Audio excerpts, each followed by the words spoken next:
Bonjour, je suis Olivier Kamener, je suis directeur des opérations au sein de Partner Group.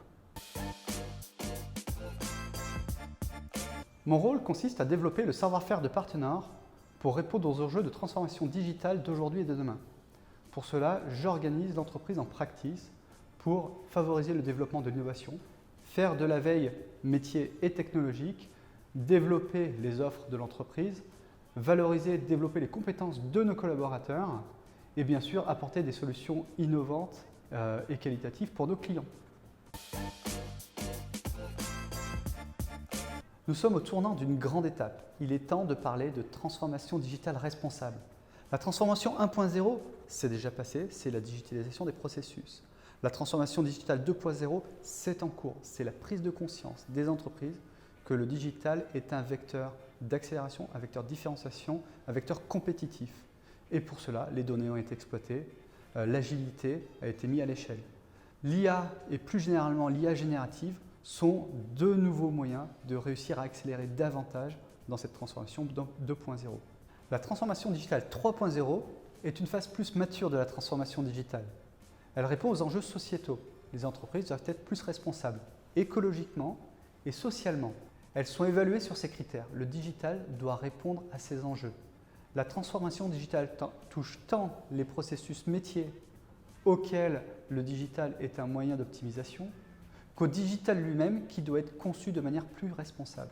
C'est la transformation digitale responsable. Premièrement, le numérique responsable. Optimiser les machines, c'est déjà fait.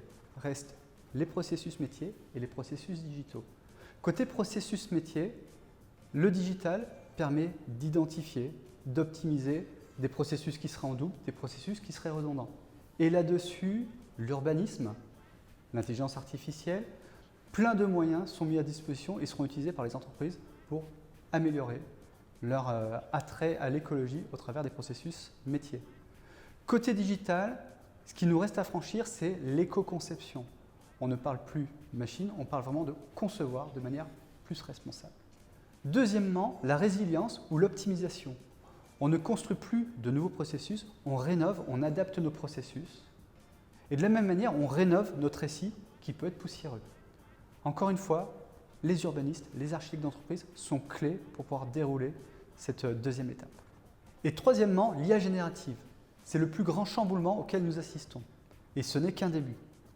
Maintenant, reste à savoir si 2024, on commencera à avoir des vrais cas d'usage ou s'il faudra attendre les années suivantes. En tout cas, c'est un sujet sur lequel les entreprises doivent investir parce que ça va avoir énormément d'impact dans les processus métiers et dans les processus digitaux. Nous accompagnons nos clients en combinant innovation et amélioration continue. Autrement dit, nous intervenons dès la phase de cadrage ou émergence en apportant de l'innovation et en aidant nos clients dans leur transformation, mais aussi en phase de construction en apportant un regard méthodologique et un regard responsable. Pour cela, nous avons développé la méthode Lean and Green dont nous faisons profiter nos clients lors de nos interventions. Inspirer, co-créer, transformer.